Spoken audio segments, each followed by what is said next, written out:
I knew the guys there, and at the time they offered me to be kind of like the boat bitch. And I don't know, can we swear on here?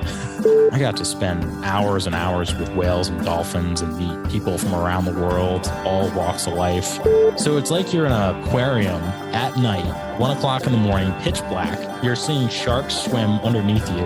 And then all of a sudden these massive manta rays just swim into the picture. And it's just like, it's unbelievable.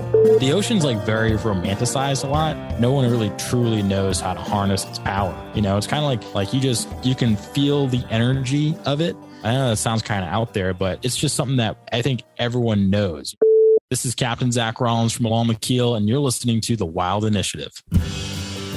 Put down your latte and pull on your boots. Our culture needs people that are leaders and not people that are waiting for somebody else to show them how to do it. Those fields of tofu, that was formerly habitat for wildlife. You're killing off wildlife by being a vegetarian just as much as a hunter when he kills a deer. I'm like, well, you see that bush right there? There's your bathroom. Yeah. My dad wears a Levi jacket. He sits in front of a sagebrush and he tells me the best camo is hold still. Not to Donnie Vincent this, but be relentless in everything you do. Don't crap out, go back to the truck with excuses or whatever. Okay, assume I get a deer. How do I cut it up to fit into a Honda Civic? Just get outside and go, because once you do, it's all gravy from there. Hey, this is Zach Griffith. This is Hannah Barron. This is Jason Phelps of Phelps Game Calls. Hey guys, this is Cody Rich from the Rich Outdoors podcast. What's up guys, this is Chad Mendez. You're listening to The Wild Initiative. No, so a Montana thirst trap is me standing in front of my barn talking about how, I'm just looking for a woman that wants to move to a ranch and start a family and raise animals. And it's, dramatic knives. Music playing in the, dramatic porcupine. Music playing in the background. And then all of the like middle-aged women that are obsessed with Yellowstone. Mm-hmm. Like, I mean, we're talking tens of thousands of views and comments. Like TikTok is a weird ass place, man. It's so weird. We're gonna keep talking about social media all day long. I should probably introduce the podcast, but I might have to start doing the whole, I call this the meat eater method, where you just kind of start the podcast in the middle of the conversation, like you get a little pre-show. So I think maybe I'm gonna have to start doing this, a little intro. But I have just started, and only by I guess by association have I started to be like, all right, maybe I should start a TikTok. And I did. I don't get it still. And it's funny, I don't actually, on Instagram, right? I think it's because I've been using it for so long. I use it for all the businesses and whatnot. Yeah. But then I actually use it personally. We'll scroll through and, whenever I have some downtime, just check other people's stuff out on TikTok. I literally will make a post and leave, and that's it. Dude, there have been days. So TikTok has this thing where if you scroll for too long, they have basically, I call them interdiction videos, or where it's made by TikTok, by employees of TikTok, and it'll pop up, be like, hey, I know there's lots of great videos on TikTok, but don't you think you've been scrolling? They're super condescending. Seriously? Yeah. It's maybe you should, get some sleep or go out, depending on the time of day too, it changes. It's maybe you should get some sleep, or maybe you should go outside and enjoy the sun for a bit, or, maybe you should go grab a meal with some friends, or, it's and they're just super condescending. I'm like, fuck you, TikTok. If I've been scrolling for this long, if I've been scrolling TikTok for this long, I don't need you judging me. So I've already got some shit going on. TikTok, hold your steam. I'm gonna keep doing me. Don't tell me what to do. Don't tell me what to do. The only reason I've been scrolling is because I can't get to sleep right now. So stop reinforcing the fact that that's just rubbing it in. Dude, it sounds like it's from a post up, those wicked future, like Blade Runner, right? Mm-hmm. It sounds like you'd see something out of Blade Runner if they're telling you, well, maybe you should do this or buy my blah, blah, blah, blah. You know what I mean? I feel like the more and more social gets more mainstream, that's the way things are going. It's wild. It's weird, man. Yeah. TikTok's a weird place. The nice thing about it, and I tell everyone, my employees, for my marketing business, because I do, the digital marketing business for the outdoor industry. That's what pays the bills on the side. Mm-hmm. That I have employees for. And they're social guys, they're younger, and they were on my ass about starting a TikTok. They're like, Sam, if you want to grow the brand, this is where you need to be. And I'm like, at the time I was like, I'm a 37-year-old dude. Like, I do not need to be on TikTok. I was super grumpy old man about it, but I'm like, okay, they kept badgering me. So I started one. And I was just like, you can tell if you look at my very first ones, it's like begrudging. I'm like, I have no idea what I'm doing. They're awkward. And then I kind of started to figure it out. And, you know, I was trying to stick in the hunting and fishing and outdoors realm for the brand. But then I started figuring out a little bit more of the algorithm, if you will, you know, and how to do it. And I just, at this point, it's just like whatever gets views, because then it sends people to my other platforms where I really promote the brand, where Instagram, where I'm heavily promoting the podcast, to my Facebook, to my website. You know, I've got all of these people following now. Like, but it's funny, you look at my I will take this as a compliment. You know, you look at my stats on Instagram and Facebook and whatever, you know, it's like, it's skewed male, like all, you know, dudes in the hunting industry, right? You know, that are interested in hunting and fishing the outdoors. You look at my TikTok. Is it all women? It's like, it's like 75% women. Oh, and shit. It's like, there's a lot of thirsty, you know, middle-aged women out there. How are those DMs looking? It's, the nice thing about TikTok is you get to limit who DMs you. So you're saying I should be on TikTok. Closed for business on TikTok, but God. Let's just say the comments. There's a couple. There's some funny ones. I'll send you some of my good ones. But yeah. Oh my God.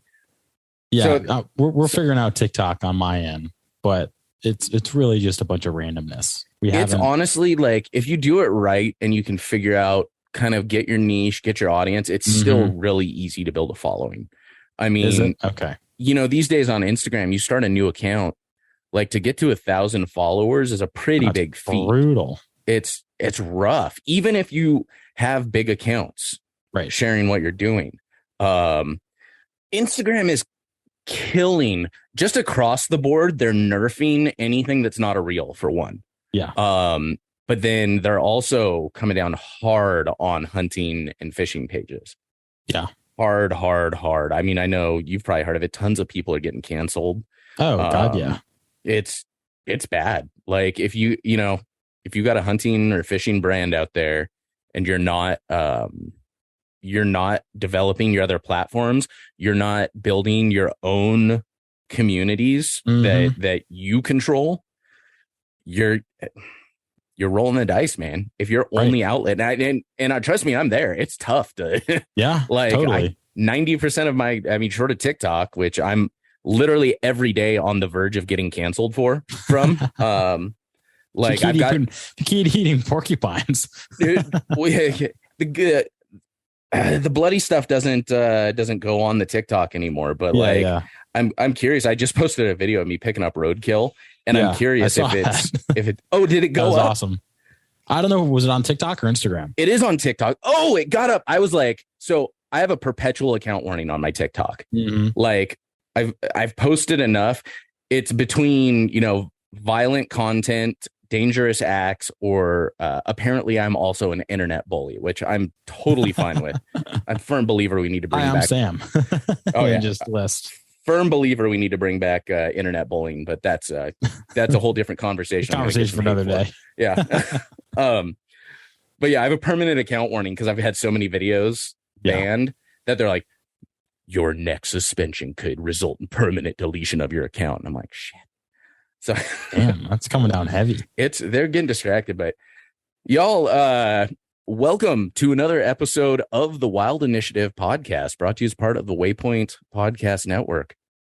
All right, y'all. So hopping into today's episode, I have the one, the only Captain Zachariah. So should I be calling you Zachariah or Zach? Like, because I feel like you're kind of like me, where like I put Samuel on everything I do. Yeah. But I feel really weird when people call me Samuel. Yeah, I'm in the same boat because I see what you did there.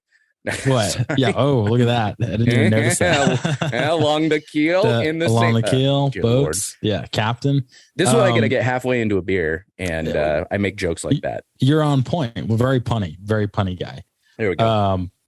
Yeah, I mean, I think Zachariah is unique where if you put it on something like a business card or website, people are like, oh, that's interesting. They recognize that.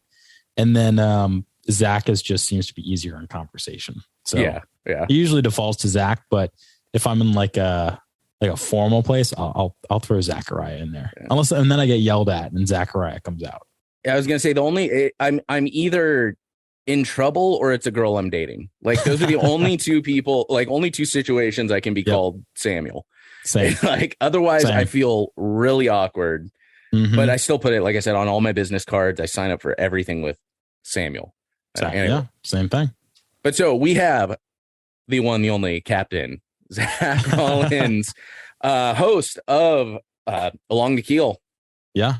Thanks, man. I'm glad we finally, I totally kind of bitched out during SHOT Show. Dude, it was a long day that day. That was rough, dude. I was doing 10 miles a day in cowboy boots, which is not a smart idea. Dude, I didn't realize how big the SHOT Show is. Like having gone to ATA, ICAST, and boat show. I've always been to boat shows. Mm-hmm. A SHOT Show takes all those and combines them into one spot, and then throws like a tram and a shuttle for another building that's the exact same size. It's insane. It's like, yeah, it's like going to the these giant airports where you have to you're like, oh, okay, I'm finally in the airport, and you realize it's going to still take you 45 minutes to get to your actual gate. That's what it feels like in SHOT Show. You're like, okay, I'm in SHOT Show. All right, I'm supposed to meet this person in 10 minutes, and you realize it's going to take you like half an hour to get across the show to just where they're walk there. Yeah, it's brutal, but it's a cool show. I mean, you get to see some wild shit. Night vision goggles, plastic ammunition, random stuff. And it's one of those things where is it the most necessary thing probably for either of us to go to SHOT Show? Absolutely not.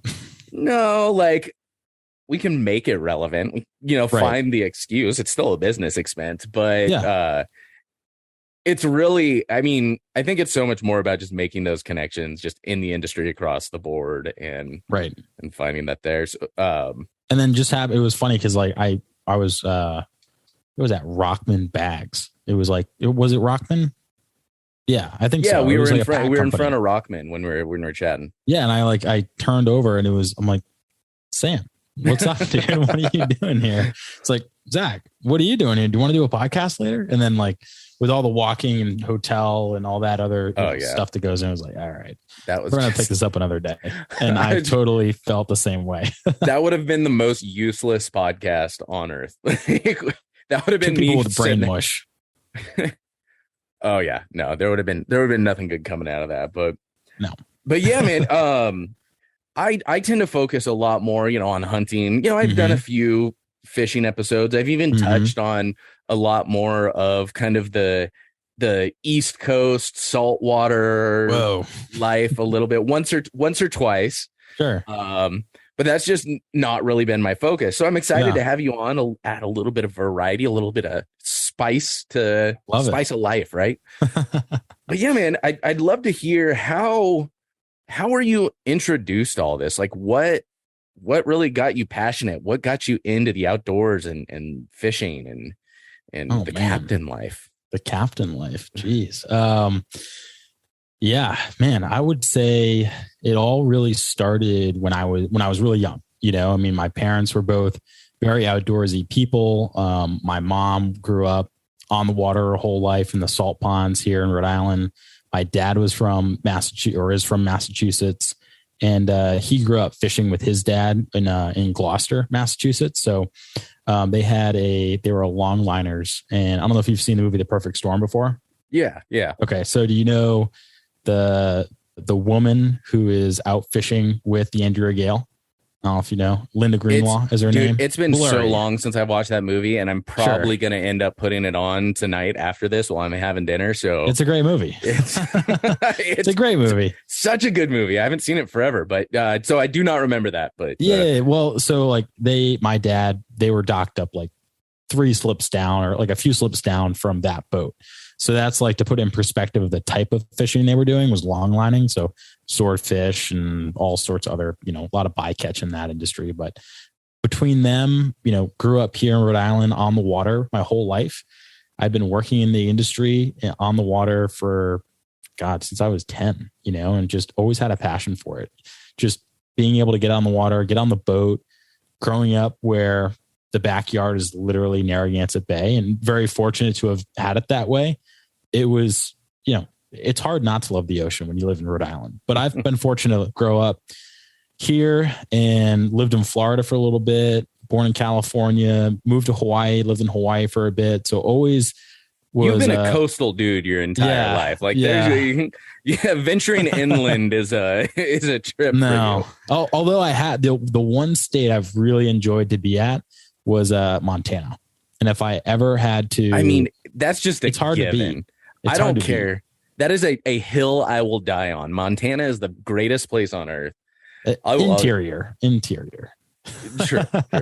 I will agree. Fight just about anyone that wants to argue with me on that one. But yeah, no, I agree. I mean, I've, when I was in college, my buddy and I drew, I took a little hiatus from the coastline and we went backpacking all through the Western United States. So South Dakota, Wyoming, Montana, Idaho, Washington.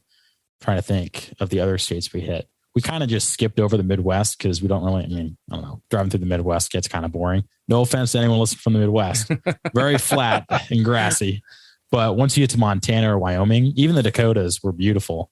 And we just backpacked the crap out of it and did that twice, actually. So got a little bit of trail time in my blood, but mostly all by the coast, fishing, being captain, working on the water, managing marinas. Like, it's just like a part of me, it's hard to get away from. And even today, like, although some of my time is now spent in the office, it's still like, I look out and I'm like, I think I'm going to go do this on the weekend and I'm going to go work on the water. Like, I don't know. It's in my blood. That's the tough thing about like working from home for me is I'm sitting here and like, I love working on my property here. Like I just love doing that.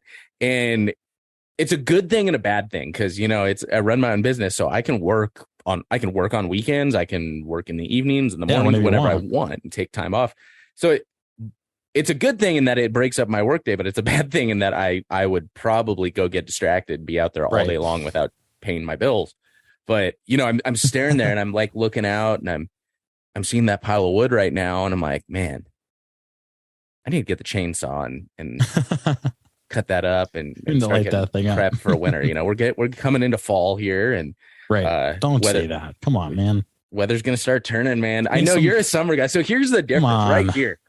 Here's the difference. It's like this is your rut right now. This is your like rut season for us in a few weeks. Just a few weeks, man. Oh, come on. I am so not ready for hunting season. Like I'm ready, but I'm not ready. Yeah. But yeah, just in a few weeks, like suddenly we're hitting fall and we're kicking off hunting season. And you guys probably start pointing. But okay, so here's the thing. Isn't like November though the prime time for like certain like marlin and stuff like that? Well, so I don't do a whole bunch of like, that's like very pelagic blue water fishing. I'm more, I stay just because I'm limited by my boat. So I'm more like a little bit of inshore, some offshore when I go with buddies to go tuna fishing. We'll go try and get some marlin. When I was in Hawaii, that was like the fish of choice. I mean, people eat marlin out there, which here on the East Coast, it's very kind of, people just don't do it. It's kind of like sacrilegious. But, I will say the best time of year to be on the water here in Rhode Island is definitely the fall. Like, yeah, it's wild. Like September rolls around, the fisheries change a little bit. You get those fall time stripers. They start to come up into the bay again. You get, the bluefin tuna come back in a little bit closer, the striped bass, the tautog. Then you get false albacore that come real close, which are awesome. Like so much fun to go catch. Bonita. And then, just kind of tapers off from there. And then tautoging is like a culture around here. So come fall, like you're bundled up and you're going fishing. So it's fun, I will say. Dude, this is a whole different language than I am ever used to speaking on here. Like, I swear I may be understanding like 1 out of 3 words. Like, I'm like, I know that's probably a fish, I'm guessing. But so I'm curious now, because I know probably there's people listening that are like also the same thing. Like, what the hell is this dude talking about? So you mentioned pelagic, like fishing versus like pelagic blue water fishing versus necessarily what you do.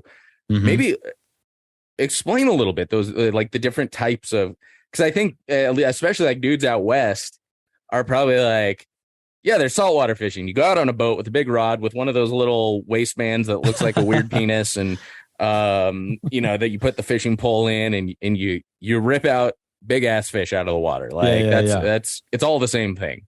Which, you know, and I know it's not, but I think it's I know what you mean. When you're not invested in something like that, you kind of just group it all together. So I'm curious, like the different experience types of fishing out there. Man, well, I think you know, having done a lot of fishing here in Rhode Island, you can kind of break it up into a few categories. So like you have shore casting, which is you get a massive rod, you know, a big old spinning reel, and you're just throwing a plug on it usually, and you're going off a beach or off a jetty. And then inshore fishing, which is usually on a boat or a kayak or a dinghy. Some guys go out on the dory. And then you have like offshore fishing or blue water or pelagic, like depending on how far you want to go out.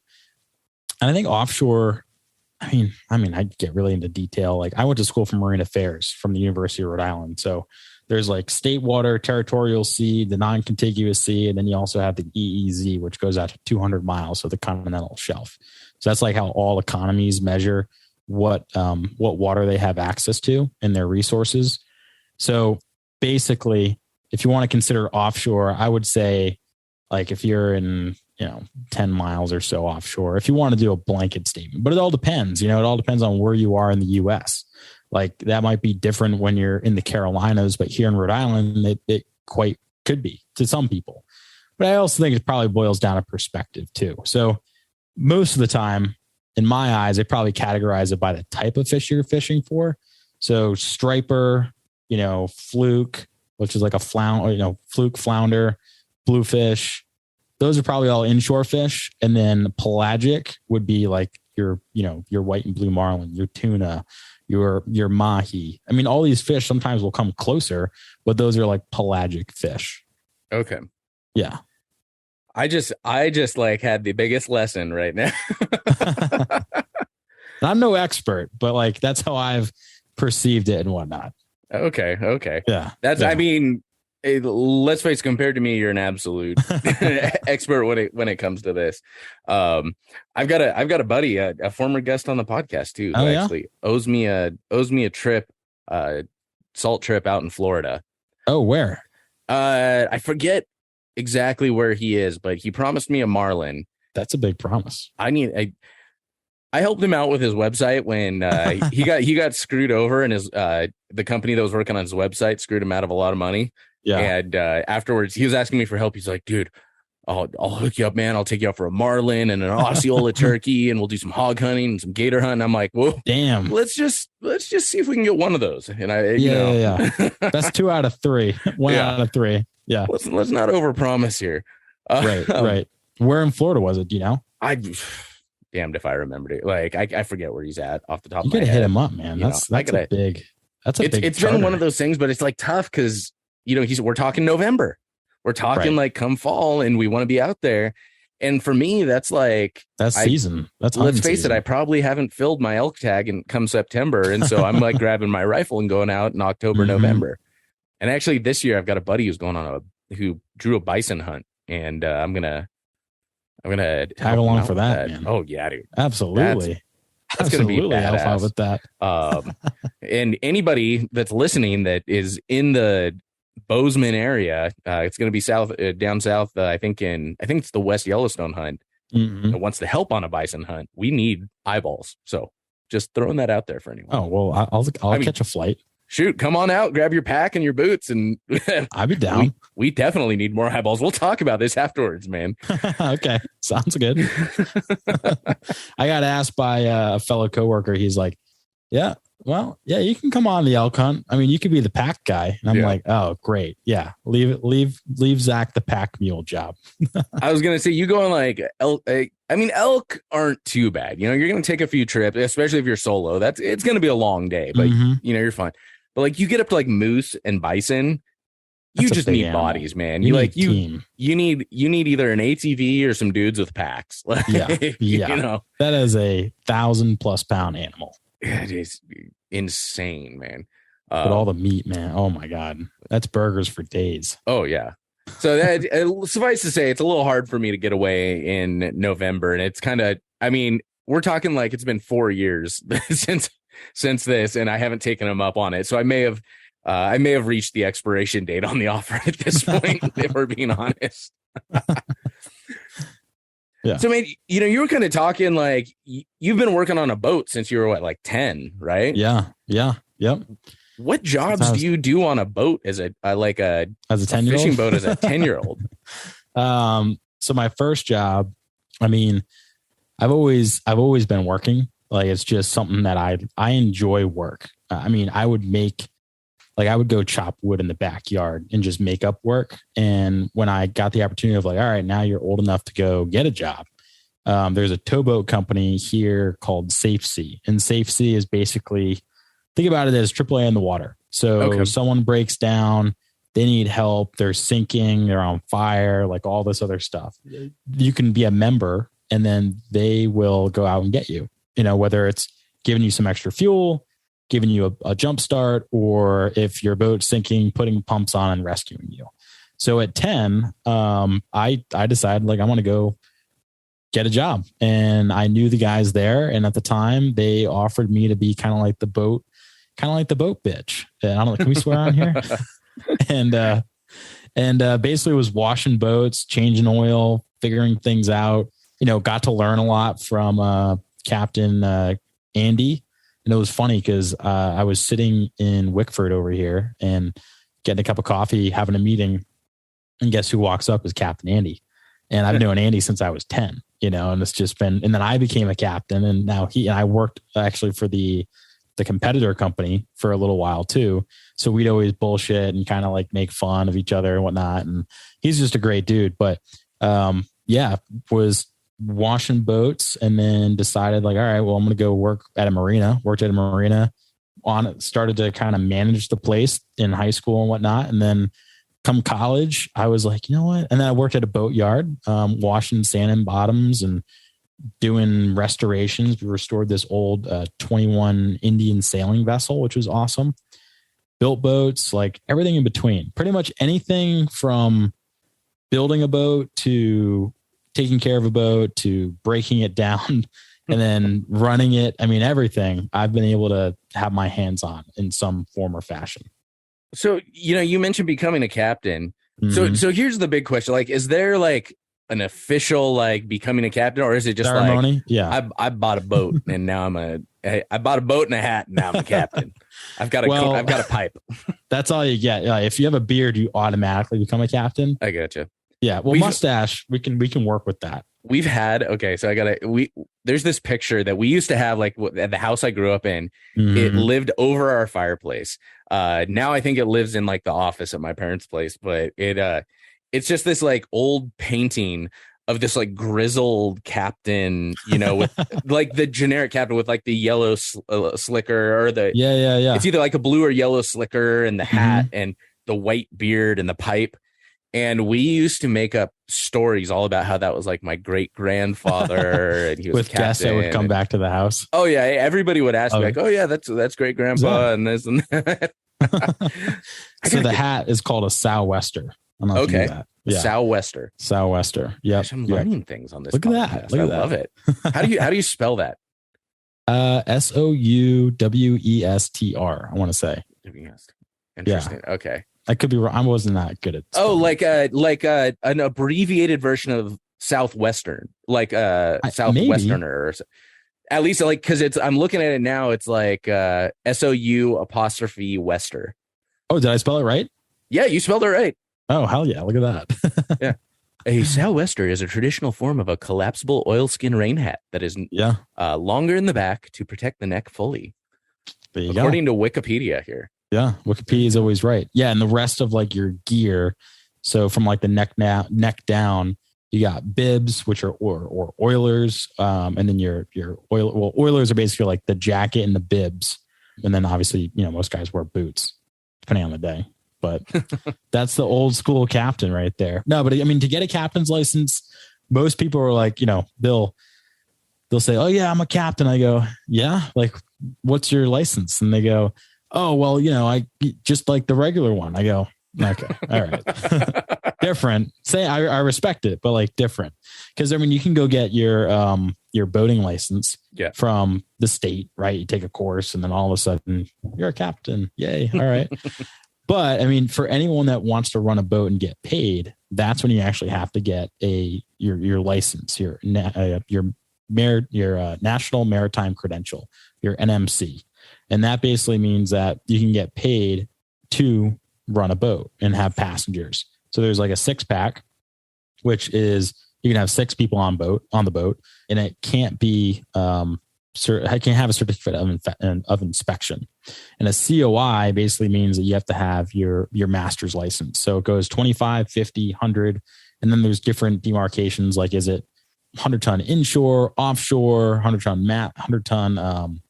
Trying to think of the other ones, but basically 100-ton stands for gross weight tonnage. So that the amount a vessel can hold is essentially what that breaks down to. So it's pretty much like when you're asking people about like, oh, what kind of license do you have? You're talking about like, okay, in theory, how many people can you take out, kind of a thing? Pretty much. Yeah. Like what size boat, and then how many people can you take out? Because with a certificate of inspection, you can take up upwards of however much that vessel can hold based on its gross weight, So if you're at a 25-ton, if you can hold, 20 people, then I guess that's the max, right?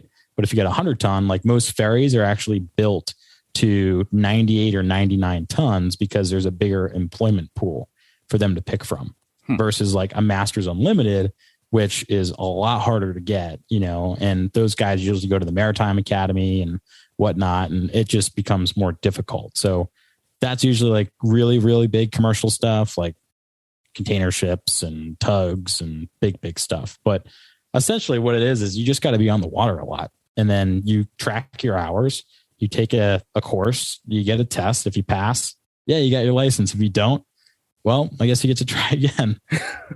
So it's not like it's like this apprenticeship thing where you have to be working under an existing captain for, polishing his corncob pipe or whatever. Corncob pipes, yes, 100%. You gotta have one. I feel like that needs to be like part of the like logo for your license or something. Like you're... right. Well, smoke my pipe. Tobacco.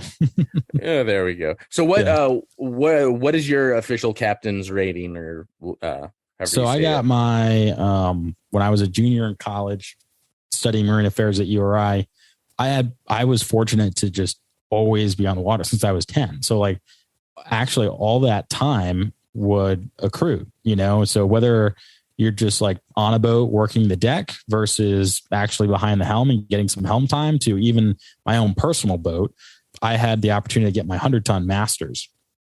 And actually the day I graduated from the captain's course, I immediately got a job because the guy who was administering the course asked like, "Hey, what are you doing this summer? I need some help around here." And I was like, well, I was thinking about doing some harbor master stuff or like just getting my foot in the door somewhere, but sure, why not? So it was basically like having my license and not having a job to having a license and immediately having a job within probably 5 minutes. And I was like, this is awesome. And then I worked for that company for a little while. And then I moved on and moved out to Hawaii and started running boats out there, which was phenomenal. Can't beat that. I was gonna say, is that like kind of the gold standard out there? Like Hawaii? Yeah. I guess it depends on what you're looking for, right? But Yeah. I mean, there's definitely commercial work out there, but it was funny. So my buddy, Ryan, who I just so happened to sit next to in an entrepreneurial class or a business class. And it was really the only one that I took because in my mind, just to go to business school or go get like an entrepreneurship minor is like, I don't know. I think it's kind of BS. Like you're either someone that wants to go start a business and whatnot, or you're probably just, I don't know, stroking your ego or saying you're an entrepreneur. I don't know. That's just my opinion. Now I'm going to get angry letters from everyone that listens that graduated with a business degree. Well, I'm just saying, you know, I'm joking. No, I'm probably going to get, I usually piss some people off, but that's hey, right. If you guys want Zach's email, it's on the show notes page. Nice. Yeah. Please send me an email with all your nasty comments. Direct all comments to him. But I mean, I definitely think there's value in it. I just don't think it's the end all be all, you know? So essentially he was like, all right, well, we got friendly. He was actually someone that would help out on group projects, which was like a thumbs up for me. Cause usually I was always the guy that got stuck with him. Mm-hmm. And he was next, you know, a few weeks went by, we started hanging out. And then come summertime, we always went back and forth, texting each other. He's like, hey man, I'm moving out to Arizona. I go, Arizona? He's like, all right. He's like, do you want to go? And I'm like, no, I do not want to go. It sounds hot and there's no water. I'm a coastal guy. He goes, all right. So the next day he's like, I booked a ticket to Hawaii. I'm going to move to Hawaii. And I go, all right. Let me consider it. Let me think about it. And then by the end of the night, I had booked my ticket and was moving out to Hawaii and took all my bags and was like, all right, we're going. And I think I moved out there October 31st, didn't know anyone, didn't have any idea what I was going to do, but it was like, you know what, screw it. Why not? And immediately got a job because I had my license. And in some cases I was overqualified because most of the work out there was like smaller charter boats. But I mean, I got to spend hours and hours with whales and dolphins and meet people from around the world, all walks of life. You know, some folks that saved every penny to go on this charter to, you know, I met the guy who built the new Ram Stadium. Him and his wife booked a private charter. So like, it was really cool to be able to meet and talk with all those people, you know, and it was an awesome experience. So what kind of trips would you run out there? Like what, so the most popular trip we did, cause there was I would do a little bit of fishing. I did, you know, a lot of snorkeling, some diving, not a whole lot.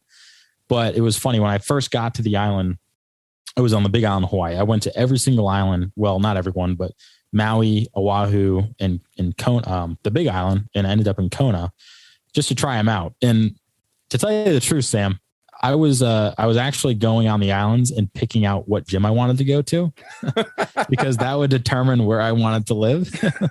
Because other than boating, going to the gym is kind of like what the other thing I kind of live for. So figured out that Kona was the best island, not only for work, but also for the gym that I wanted to go to. So ended up on Kona. And that day I went down to the marine store with like a 6-pack of beer and put it on the front desk of the marine store. And this is like the only marine store on the island. I mean, Kona is a pretty small town. And then Hilo is like the city, but that's, you know, an hour and a half on the other side of the island. So if you need something boat related, like you're going to this store. And I put a 6-pack on the counter. I go, all right, man, like who needs help around here? And he kind of looks at me. He goes, where are you from? I go, I'm from Rhode Island. He goes, Long Island? And I go, no, Rhode Island. And so we started bullshitting and he pointed me towards a guy named Captain Bill. And come to find out, Captain Bill is like the grumpiest guy in the whole harbor. So I don't know if he was fucking with me, the guy, but he pointed me towards the grumpiest guy in the harbor. And I showed up to the boat. He wasn't there. I called him. He was like, show up the next day. I'm like, okay. Show up. Captain Bill is like a total grouch, right? Just kind of mean, salty, old dude. And I'm like, I like you, Captain Bill. I was going to say, I feel like that's what you want. That is exactly what I wanted. That is exactly what I wanted. Like, just kind of like grizzled, like kind of burnt. His sunglass tan was nice and clean, like crisp, you know? Like, Captain Bill, you remind me of home. And so anyway, he asked me one question. He's like, do you surf? And I go, no, not really. I mean, kind of. And he goes, all right, you're hired. And I go, what? Why? And he's like, well, if you surf, then you wouldn't have ever showed up to work. I'm like, oh, interesting. So it was kind of there's a lot of cultural norms that were new over there. Like, people were very, very friendly. Here in the Northeast, it's just not that at all. People are mad. People are angry.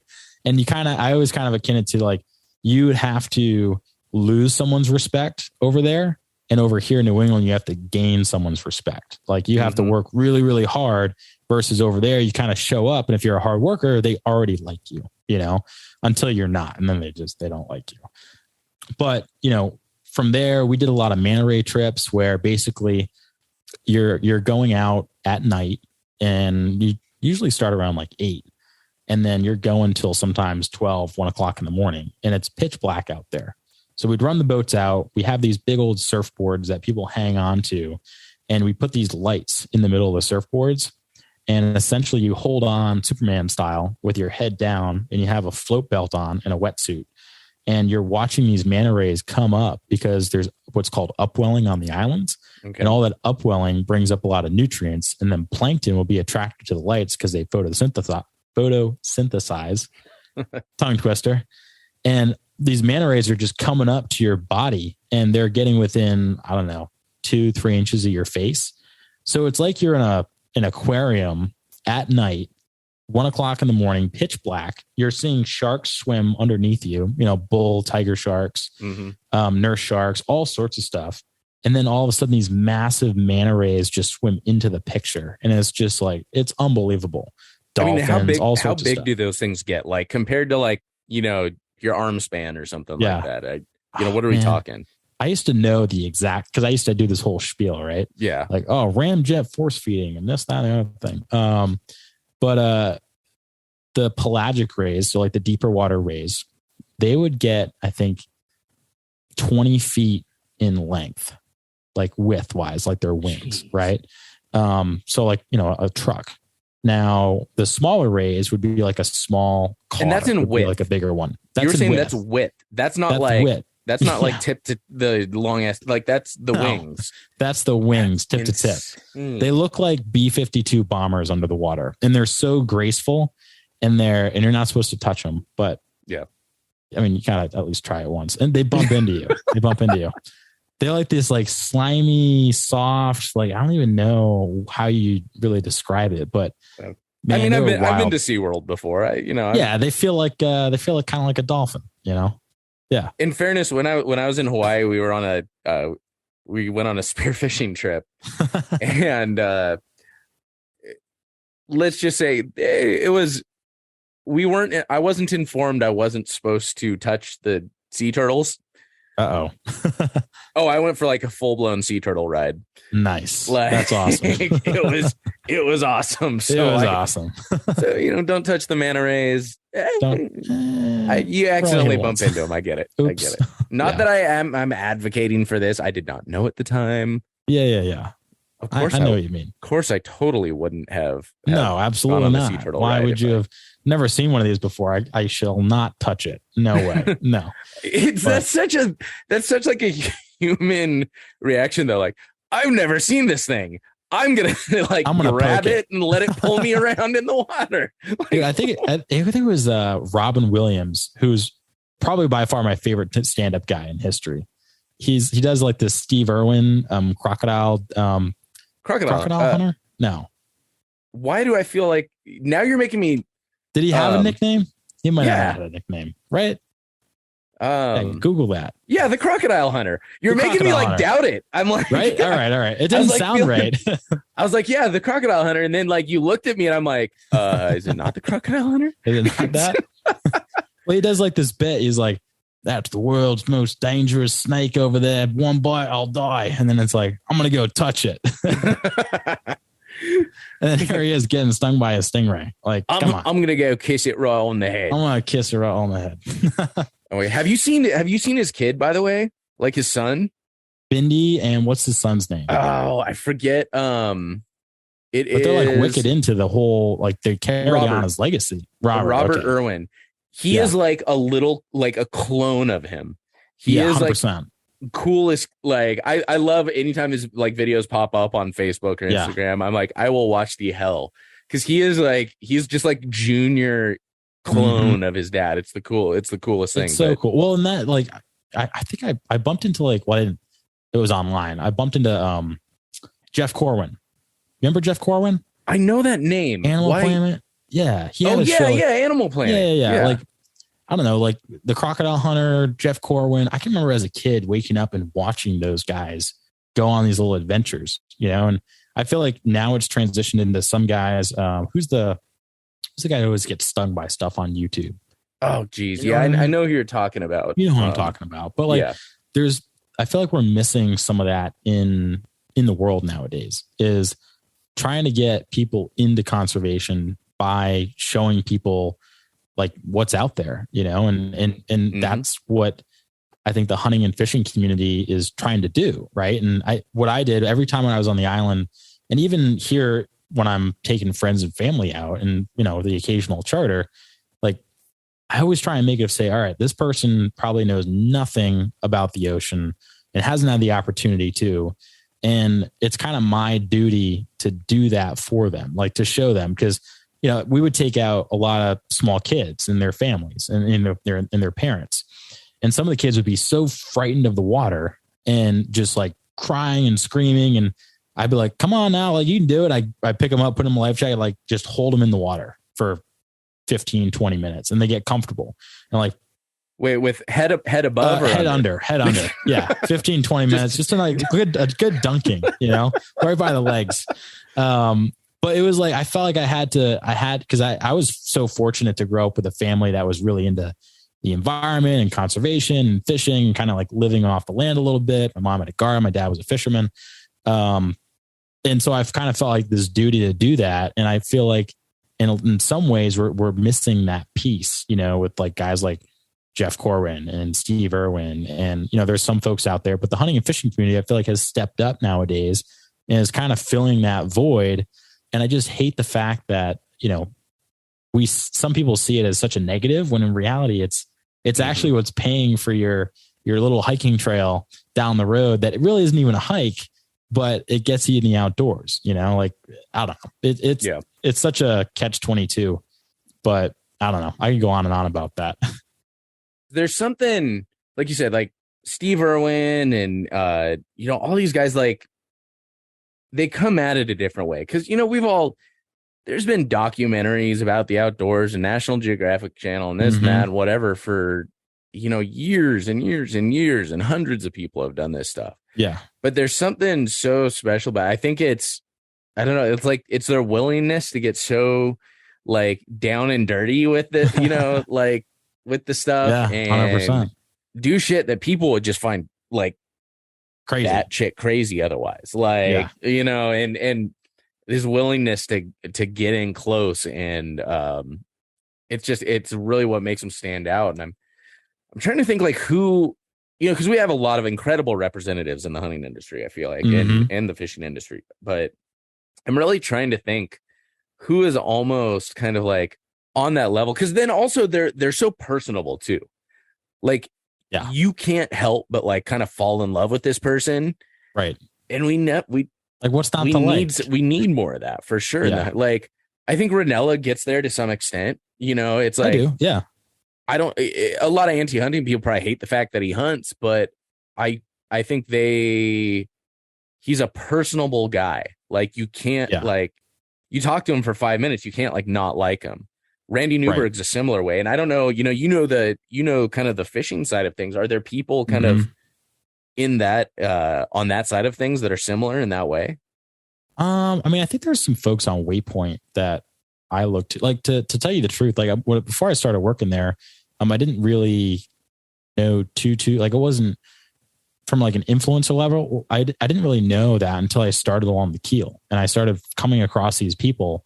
And that's kind of how the whole podcast came to be. I think guys like, Tom Rowland, who's been around forever, he's pretty a stand-up guy in the fishing community. Jonathan Moss is unbelievable. And a lot of these guys realize that, man, if I don't actually stand up for these fisheries, if I don't do something about it and go to town hall meetings and fight for, remediation and trying to clean up the ecosystem in our watersheds, then I'm not going to be able to take guys chartering. Like, it's that simple. If we don't protect the resource and conserve it, then we're not going to have an economy around it, you know? So it's one hand washes the other. And, you know, some people want to take more advantage of the fishery than others, and others want to just leave it alone. But I read this when I was in school. Like, it really kind of all came together for me. I was doing a project, and it was on John Muir and Gifford Pinchot and Theodore Roosevelt. Theodore Roosevelt is hands down the man. Like, you can't ride a moose across a river and then go with the Rough Riders up a hill, you know, in the battle, and then also go and have your own David Boone or the Davy Crockett Club. And like, he was an entrepreneur. He was a war fighter. Like, he was a badass. And, you know, those two guys, Gifford Pinchot and John Muir, kind of came together. And like, Gifford Pinchot is very much so a conservationist, right? He started the U.S. Forest Service. John Muir was kind of the backbone for the national park system. And as was Theodore Roosevelt, that was kind of his idea. But Gifford Pinchot was like, all right, we got to use this resource. Like, we need wood, and we need to have resources accessible. And John Muir was more like, well, let's not touch it. Like, we got to preserve it. And I think it's like coming into that middle zone where we want to preserve areas, but we also want to conserve areas. And like, the idea of conservation and how capitalism plays a role in it, I think kind of gets diluted nowadays. You know, like, you have the Magnuson-Stevens Act, which is something that on the water side of things that conserves the fisheries and establishes zones in the ocean. And then what's the act? I always forget We've got Dingle Johnson and Pittman Robertson. That's what I was thinking of. That, you know, obviously is what pays for everything, you know? Yeah, we got Pittman Robertson, which is the excise tax on hunting, any sort of hunting gear. So, and ammo, guns, bows, arrows, all of that stuff. And then on there's a similar one, the Dingle Johnson on the fishing side of things, which not the best name. I always, you know, you have to laugh. Like, you have to laugh. I've gotten to the point now where I can say it without totally giggling like a 12-year-old boy, but it's still like the back of my head. It's like Dingle Johnson. What a horrible name. Oh my gosh. That definitely did not pass. Like, I feel like product names, bill names, like anything, like, you need to just hire like a 14-year-old boy, like, to be on your staff, and all you do, his sole job is you just send product name ideas to him, and if he laughs, you're like, okay, we need to continue working on this. We got like, it passes the laugh test. I mean, I was walking through the grocery store a few months ago, and I saw a package of aged nut cheese, you know, and it just and I sat there for a moment, and I said, well, there we go. That did not pass. Is that a Montana thing? That was a California thing, I believe, was where I saw that. That makes sense. Yeah, doesn't surprise me. California. So, man, I was gonna say, tell me a little bit about the podcast.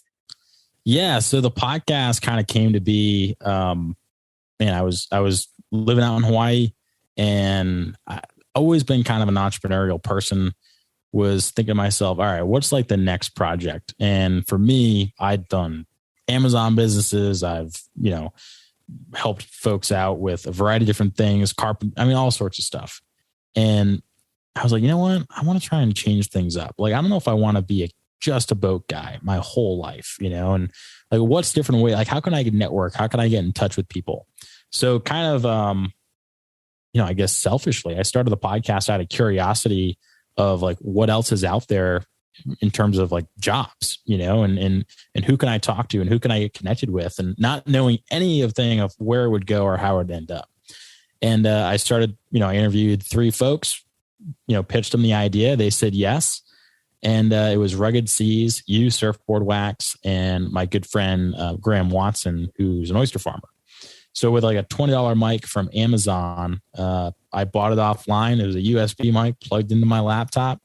And in the third floor apartment building of my, where I was living at the time, I started what was then called Beyond the Buoy. And then through some trademark issues and whatnot, changed the name to Along the Keel. But Yeah, that's where the start came from. And I think we're at, I want to say 89 episodes now, 88 episodes, 89. So plugging away. Oh, yeah, it's been fun being able to meet a lot of different people. No, I mean, I always say, like, I remember when I started, like, to this day, I'm surprised I made it past episode 3. You know, it's like, it's just like, it's kind of, you know, plugging along. I'm just always doing it. And it's cool to see. Well, you're at like way above 100. You're going right? to, I'm pretty sure you're going to be episode 245.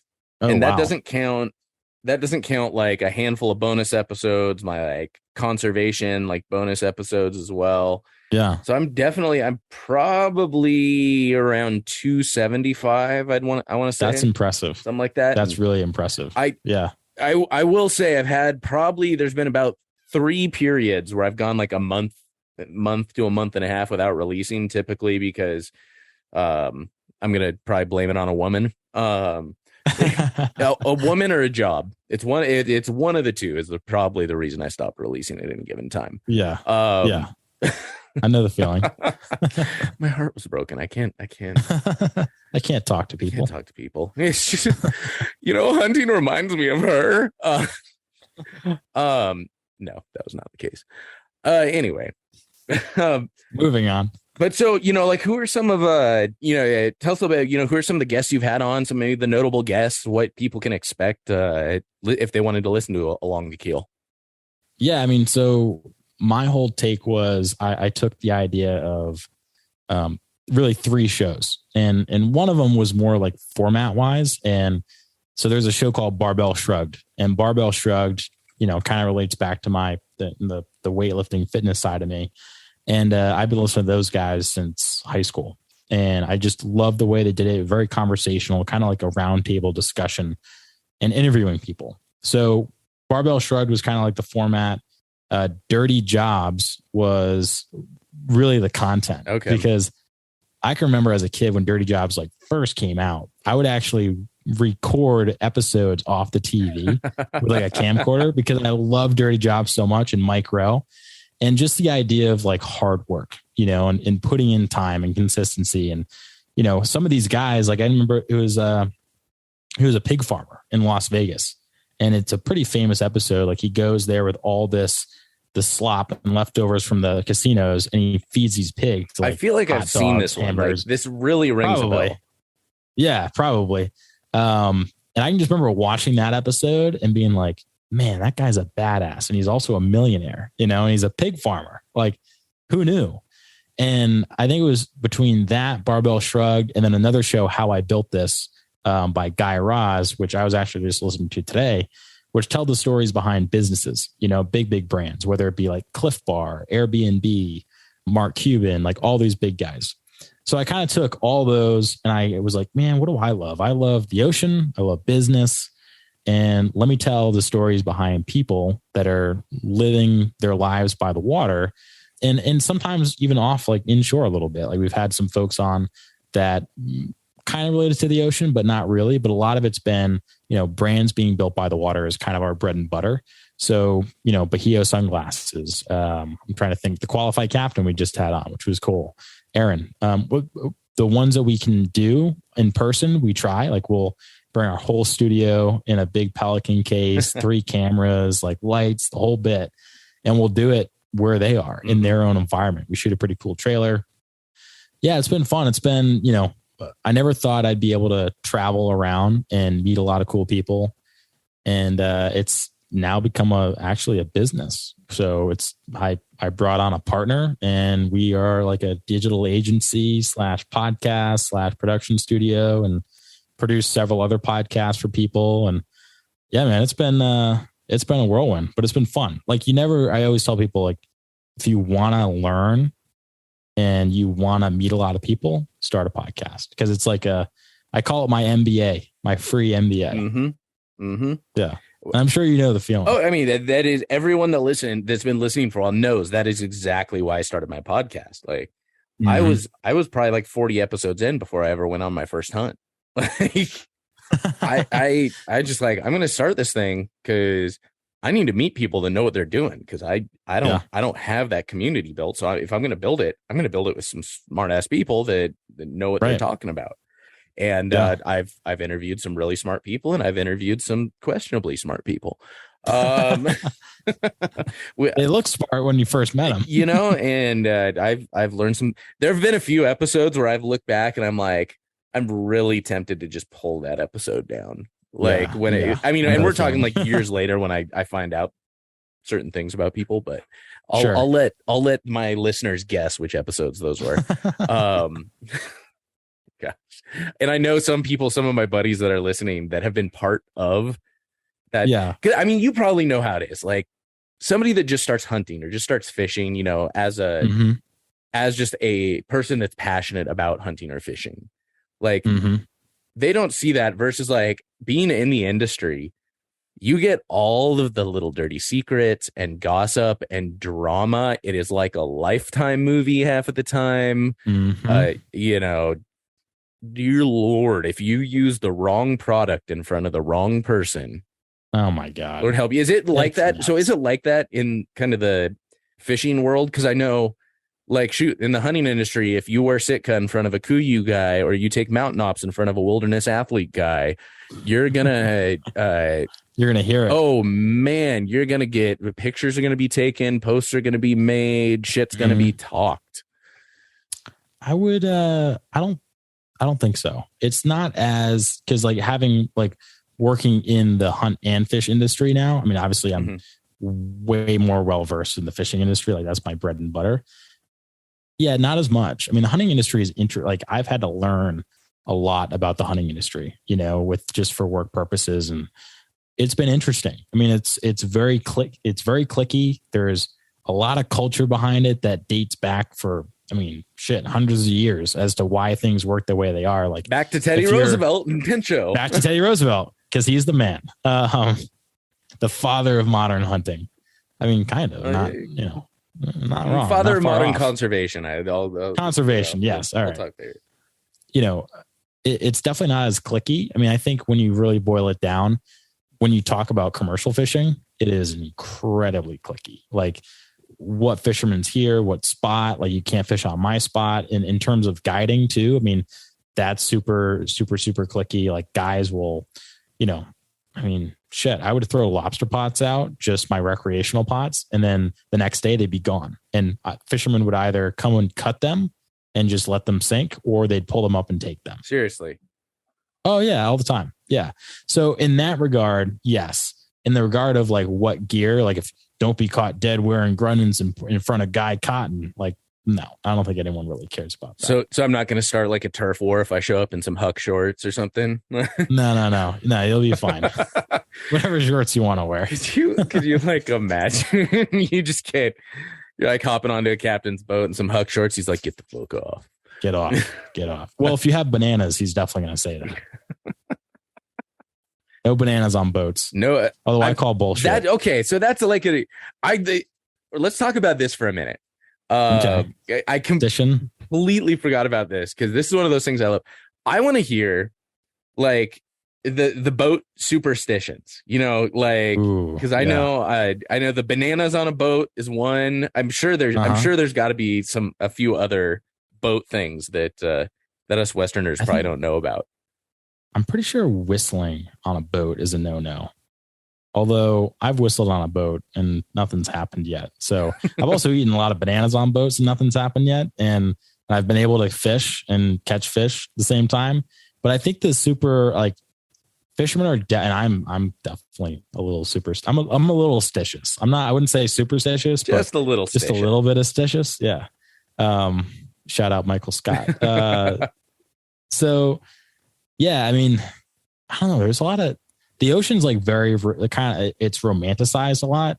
And it's kind of like this always churning, no one really truly knows how to harness its power. You know, it's kind of like being on a mountain. Like you can feel the energy of it.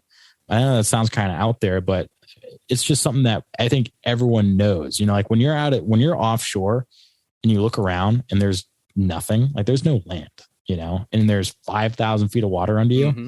You're like, huh, yeah, I'm really small right now. This is not where I belong. Yeah. It's we're Right. It's like, we don't actually belong out here. You know, like I may feel called to come there. out here, but this is not where I belong. Like, right. It's like, I'm here for a reason. So yeah, I think just by tradition, it like you kind of have to be somewhat superstitious. Like, I don't know. I think it's part of the culture, and like you adopt that a little bit, like absolutely to adopt that culture. Because it's like, I've heard the banana one. What I've heard about the whistling is that it's like an omen to stir up the winds or something. Interesting. That's what I've heard about whistling. And it's funny, that's one thing with fly fishermen. Mm-hmm. When you're out on a float trip or something, you do not say the W word. Really? Yeah, you're not allowed to say the W word. It's always referred to as the W. The W. Well, supposedly bananas, because when ships would sink, but bananas float, right? So when guys would come up to a wreck, all they would see was bananas in the water, and it's just bananas. Like, I'm sure there's bananas other stuff, sink ships, but yeah, bananas sink ships. Like, that's it. That would be okay. Like, if you're not gonna make this shirt, I'm giving you the option first. I'm gonna take it, but I really think one of us needs to make a shirt that it's just literally a black shirt with a yellow banana, and underneath it says "Bananas sink ships." Hey, I'll throw in with one. I'll throw in on that. Okay, we'll make like a co-branded t-shirt.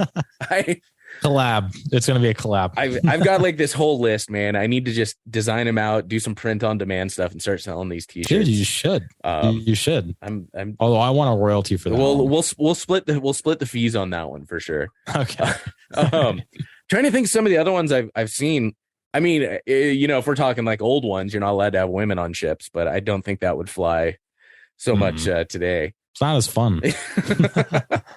I mean, listen, if we know summer culture at all, if I know country girls at all, like there's you're on a lake drinking what is that song? Don't Buy Me a Boat. The money can't buy happiness. Yeah, there you go. But it can buy me a boat. Hey. Though I'm trying to think, what are the other ones though that I've heard? There's one about stepping on a boat that you're only I've heard you're supposed to like step on with one foot or the other.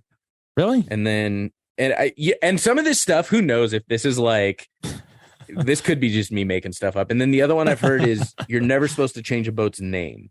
That is true. Okay. That is true. Yeah.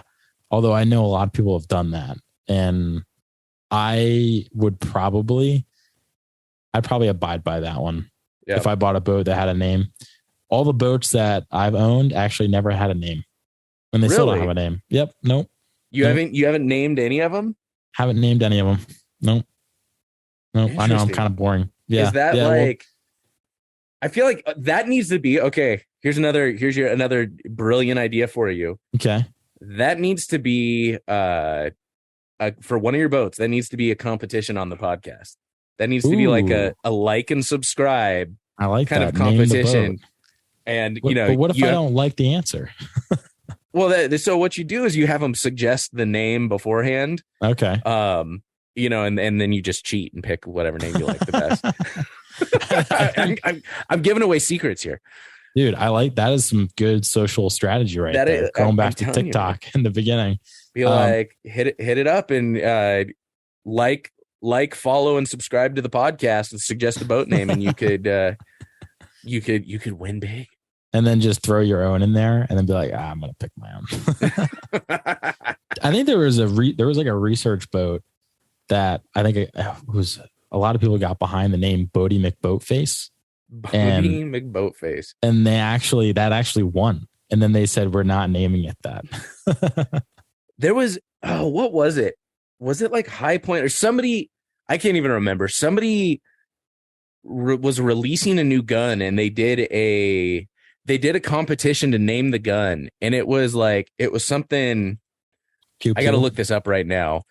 I'll give it to, people on social can be so freaking creative. Like if you go through the comments on some of these posts, they're absolutely hilarious. Like the amount of stand-up comedians out there that could just like crush, who are just behind their keyboard warriors. I mean, it's pretty funny shit. It was High Point. Okay, I just found it. it was High Point. They did a competition to name the gun. Who won? Name the 9. They were coming out with a new 9mm. And apparently the highest vote was the Yeet cannon. And if I remember correctly, and somebody could probably correct me if I'm wrong. If I remember correctly, they like named it. It like got named, and everyone's like, "Yeah, it's the Yeet cannon." Like that won. And then I can't remember if they just picked something else or they're like, "No, we're not going to do that." And there was such an uproar that I'm pretty sure they went back, and it's like it's officially named the Yeet cannon, but they call it the YC9. Oh my God. If I remember correctly, I'm sure somebody will let me know if I'm wrong, but cannon. Yeah, the High Point YC9, the Yeet cannon 9mm. I hope they got a lot of followers out of that one.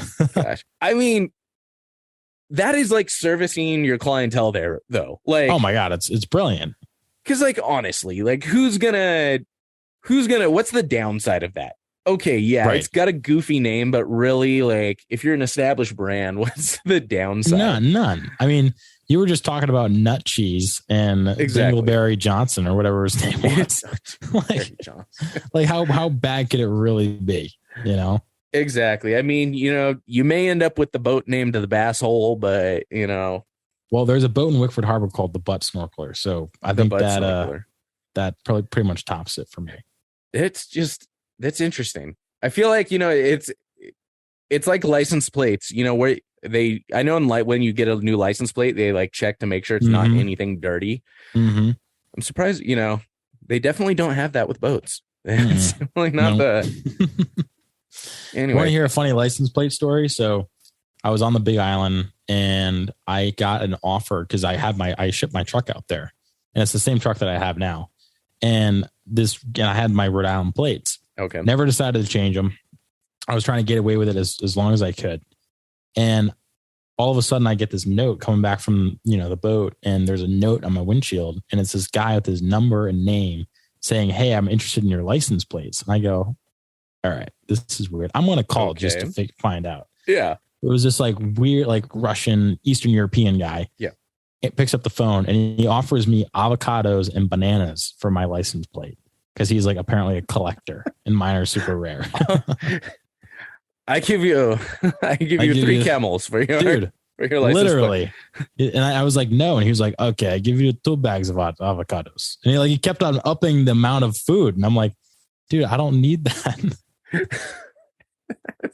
I need my plates and bananas for your license plate. Yeah, I mean, now if you could have worked out a deal where it was like a consistent, like weekly delivery of avocados and bananas, then that may have been worth selling the plates and re-registering in Hawaii. But it's not a bad idea. It's not a bad idea. And I could have resold the bananas and avocado. All right, I see where you're going. Note to self: there is a Rhode Island license plate market. If you're down with the avocados and bananas, you know, get yourself a Rhode Island license plate on eBay. Absolutely brutal. Oh dear Lord. So man, if folks wanted to find you online, follow along with the adventures, check out the podcast, where can they find all of your stuff? They can find it, I mean, obviously everywhere you listen to any podcast, you know, Spotify, Apple, Google Play, Waypoint, all those places. And then you can also find us on alongthekeel.com. Along the Keel is for all our social, LinkedIn, Instagram, TikTok, all that. That's pretty much it. Sign up for our newsletter. All that jazz. Yeah. All right, man. I will make sure those get linked on the show notes page at thewildinitiative.com. I'm glad we finally got to sit down and do this. I think I timed that just right, finishing off my beer. If you couldn't tell, I'm a lightweight these days. That's it. Yeah, exactly. I think we're in a new month now. So this is like number 1. I think I had 2 last month. So this is definitely number one for this month. Go easy. I've got like a quota of 3 more, man. I'm hitting it early. I'm glad we got to knock this one out, man. Thank you so much for taking the time. Yeah. Thank you, Sam, for having me on, and look forward to the next one. All right, y'all, that'll do it for this episode of The Wild Initiative. Make sure to check out the show notes page at thewildinitiative.com. Get links to everything we talked about in today's episode. Big thank you to Zach for hopping on. Really enjoyed that conversation. A little bit of fun, just kind of bullshitting around.